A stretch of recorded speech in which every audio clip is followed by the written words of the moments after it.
with more than half of the House of Representatives co-sponsoring this bill, it was no surprise that the Assault Weapons Act cleared the House. Representative Enrique Sanchez says he wants to wait until the judicial process plays out before he apologizes. He insists he was not drunk and was actually having a medical issue. At this time, the state's legal team is not involved, even though the Attorney General sent this text on March 15th offering his support. The governor simply responding, "Thanks for the text. Enjoy your day." Why hire an outside legal team in the first place? I mean, do you not have confidence in the Attorney General's team? We're following precedent. We're still working to find out what happened and how many firefighters are involved. However, the city's attorney tells me they are committed to holding these firefighters accountable. It's a growing and concerning trend. We're not even halfway through the year and child fatalities are almost at last year's levels. 8 child fatalities and 13 near fatalities in 2023.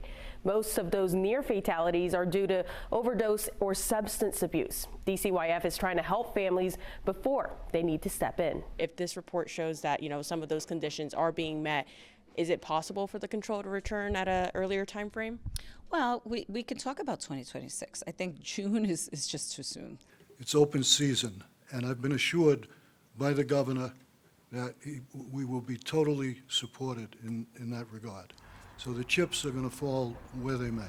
With all due respect, does that also include you? Of course.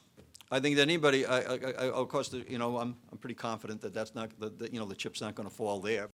The long-term care ombudsman program gets an average of 1 complaint a day of some type of alleged abuse in a facility in Rhode Island. However, those claims can't always be substantiated, which is why some families are now grateful to be able to put an extra set of eyes in their loved one's room. Good evening. James DeLisle was at the forefront of pushing for Rhode Island's Electronic Monitoring and Nursing and Assisted Facilities Act. He believes his elderly family member was sexually assaulted at a nursing home 3 years ago and never got justice. It couldn't be proven because the people either had Alzheimer's or dementia, or they just couldn't remember what happened, or they died. She still relives it on a regular basis. She worries about it all the time. Is he coming back? Unfortunately, the director of Advocates for Better Care Rhode Island says this is the case for many families.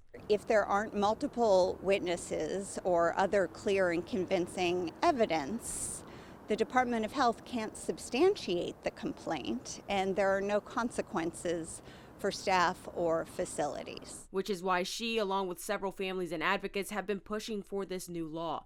It allows people in nursing homes and assisted living facilities to install surveillance cameras in their room. This is a preventer. It's like locking your door. It keeps honest people honest. If you take and you put a camera in a room, people are going to do the right thing. However, the Rhode Island Assisted Living Association is worried the cameras may invade residents' privacy and change the environment to feel more institutional. The executive director saying, quote, "While we understand the law's intent to enhance transparency and provide peace of mind to families, we have concerns about how it may impact the home-like environment that defines assisted living." But advocates say residents can still protect their privacy. The way the law is written is that it is a choice. It's an option. It's not something that is required or demanded. If a resident has a roommate, the law requires them to also consent to having a camera in the room. Residents and their families are responsible for buying and maintaining the cameras, an option DeLisle wishes he had to help his loved one. I feel it'll stop a lot of things. It'll help many others, and I can't wait to see people put them in. The Rhode Island Department of Health says it will be giving facilities consent forms and guidance on how to implement this new law in the next few weeks. The long-term care ombudsman program does have some forms available now. We have a link to that on the story on our website, WPRI.com. Reporting in studio, I'm Torres-Perez, 12 News. It's no surprise that Senator Dominic Ruggiero has not been as available because of his health, and that's why he understands why some senators have concerns. Still, he assured the caucus tonight that he is healthy enough to continue his job as Senate president, but some are still reluctant.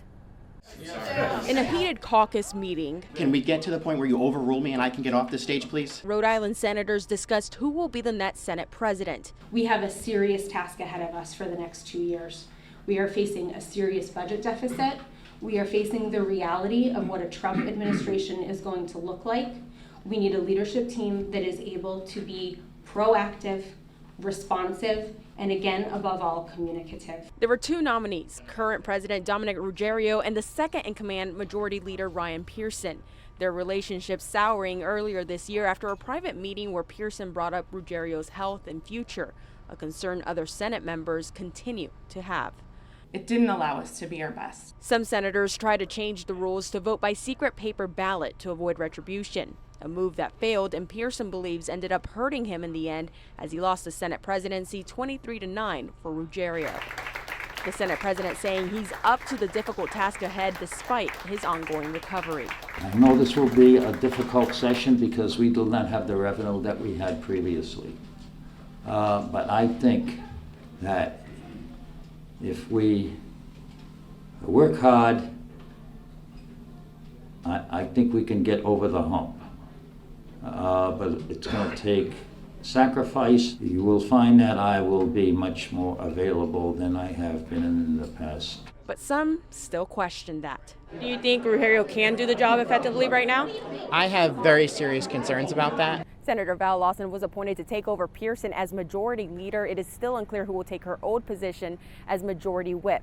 As for how long Ruggerio plans to be Senate President, well, we'll just have to wait and see. Reporting in Providence, I'm Alex Torres-Perez, 12 News.